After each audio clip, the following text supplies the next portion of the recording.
Well there, fellow YouTubers and viewers. This is the June 29th edition of TWWT Wrestling Talk, talking about Smackdown.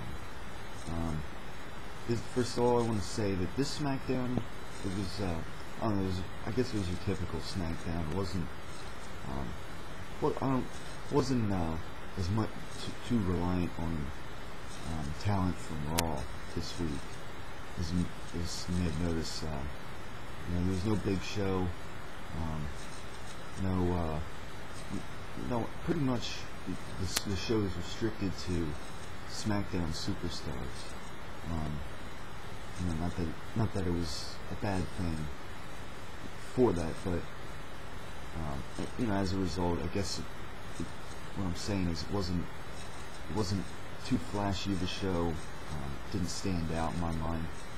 It wasn't bad either, though, for what it was, for what they did with the talent that they had on it. The way it began was a little different, something we weren't used to.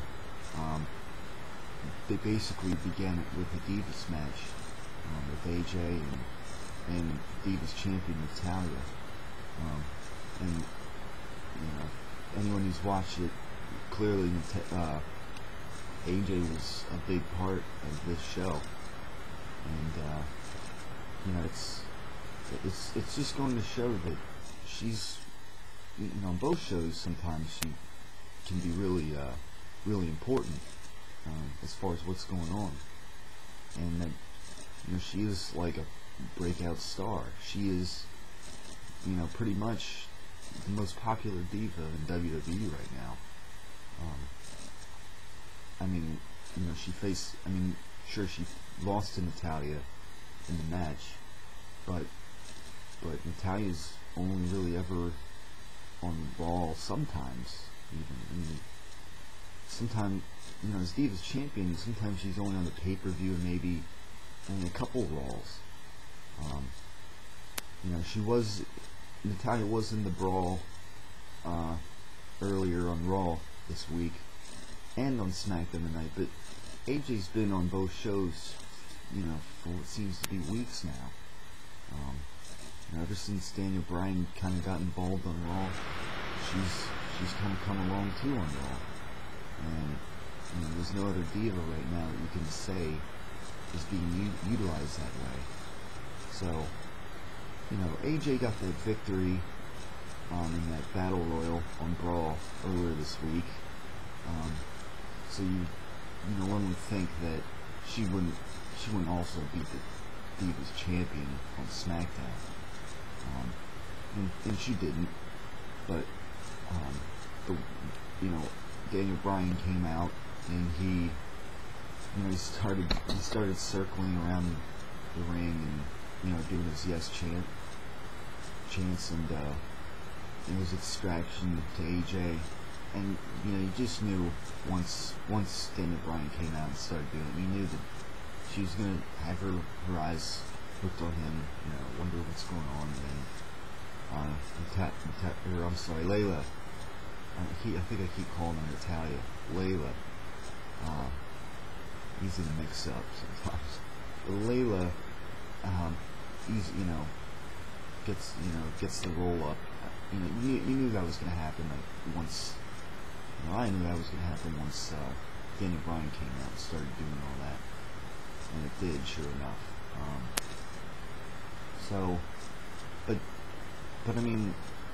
Pretty quickly, we learned that once Vicky Guerrero came out, there was that poll of how we would like to see AJ involved in the CM Punk and Daniel Bryan match at Money in the Bank, and of course, it was pretty unanimous in favor of her being, guest referee, and so I guess that's how we're going to see her being used there.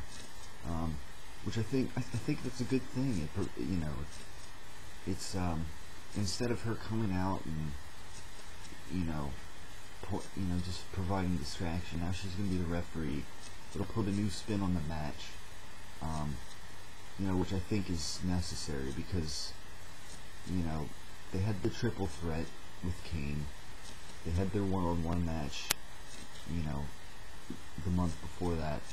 So, for money, for Money in the Bank, if they don't, they're not gonna have I guess they're not gonna have a stipulation on it, but instead they'll have AJ as guest referee, which I think is good for the match, good for the story, and it kind of keeps things, more dynamic, and that's not a bad thing. So we had some other scenes involving the two of them throughout the night, and, no Kane tonight, which, I guess it further confirms that, he's kind of out of that picture now, and that he's gonna, guess maybe he'll be more Raw specific lately, more Raw exclusive, maybe leading up to Money in the Bank. We'll see how he's used, in Raw, but, that wasn't too bad, but other than that, we had, of course, there was Money in the Bank qualifying matches, which I'll say up to this point, we have 5 qualifiers, which I find, I'm not sure exactly what, I was thinking maybe, it's just going to be both Money in the Bank matches were going to be full on 4-man matches, because the way Raw, the way Raw was set up, set theirs up, it was 4 former WWE champions, and so far, I don't really know if they have any other 4 on Raw that could be in that match. Yet SmackDown already has 5, so that's throwing me off a little bit. Are they going to have, is Raw's just going to be between those 4, and then SmackDown's going to try to fill 3 more, which I would assume one of them would be Dolph Ziggler. They have, thus far though, they have Christian, they have Santino, which, I guess Santino sometimes considered a SmackDown superstar, but just further kind of pushes the brand extension kind of out the window, and kind of making it pointless. But we have Damien Sandow, we have Tensei, which is interesting because he's a big guy, so that throws an interesting twist in the match. And you have Tyson Kidd, which came off as a surprise when Jack Swagger came out to face him, and they didn't. Well, Tyson Kidd's didn't even see his entrance. You think, Swagger's gonna win this, because he was a former world champion, but I guess kind of the burial of him kind of continues. I think they need to repackage him, something. Tyson Kidd is barely, he's used pretty sparsely sometimes, but he's going to be, he got an upset victory, and he's going to be in the Money in the Bank match. So we have 5 right now. So I'm not, I guess that one's going to be an 8-man, and for some reason Raw one's going to be, the 4-man one, which, because we haven't heard, there's not really any indication that, leads us to believe that there's going to be any more people in there. So, I don't know, but I think seems a little strange, seems a little inconsistent.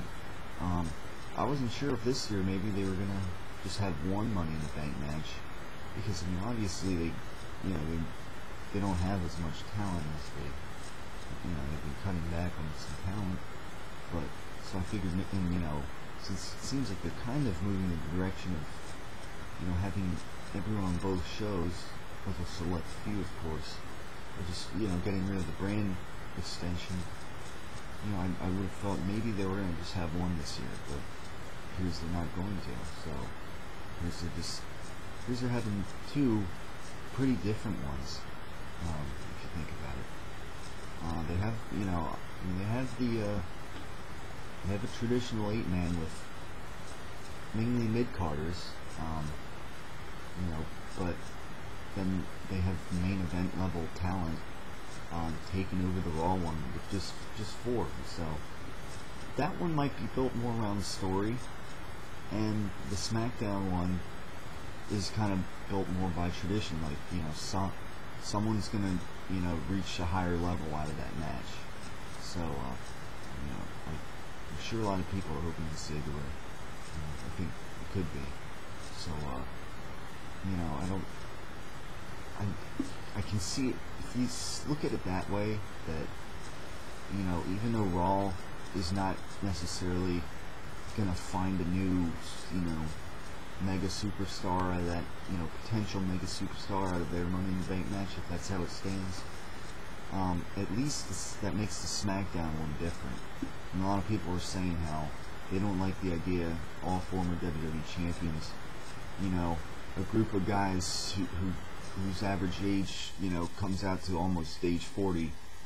A lot of people don't like that idea, but it does throw a bit of a curveball from what we've seen in the past, and that's not a terrible thing. I'll just put it that way. I mean, sometimes people win the Money in the Bank match and they just kind of flop. So I mean, at least down the road they'll be world champion, but nothing big will ever really come out of it. So maybe that'll make the SmackDown one that much more important, and that much more big of a deal for who wins it. So it's as simple as that. For now, we'll see who else gets added to the mix in the coming weeks on SmackDown. We've got a couple left actually until Money in the Bank. So I think maybe next week they would iron that out more. And Raw's Money in the Bank, we'll see if anyone. I mean, I don't think so, but we'll see where that story goes. Simple as that. Of course, at the end we had a triple threat World Heavyweight Championship match, which obviously came from what happened on Raw last week. Rather strange the way things happened, that pole match. But anyhow, as far as the triple threat match itself goes, it was decent. It was, it wasn't anything great, but I think it was decent. It was kind of what you would expect from a SmackDown main event World Heavyweight Championship triple threat match. Of course, it's not going to be quite pay-per-view worthy, but it was decent.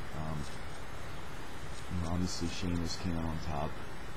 You figure he would, because you figure that Ziggler's going to be in the Money in the Bank, and you figure that he's one of the favorites to win it. And you also have Christian in there, but Christian is already, he could be thrown in the World Heavyweight Championship picture tomorrow, and it would make sense. Of course, he's an Intercontinental Champion, but he's to me a World Heavyweight Championship caliber. He's a main event caliber guy. They're just not using him that way right now. But I mean, other than that, you wouldn't expect them to have anyone else win it, other than maybe Ziggler. Maybe Del Rio will end up in it too, but he won last year, and I mean, eventually they gotta. You figure eventually they're gonna have him out of the title picture, at least someday. But Ziggler, yeah, I figure Sheamus was gonna win that match. As far as who Sheamus is gonna face at Money in the Bank, that's where maybe it'll be Del Rio one-on-one. I don't know.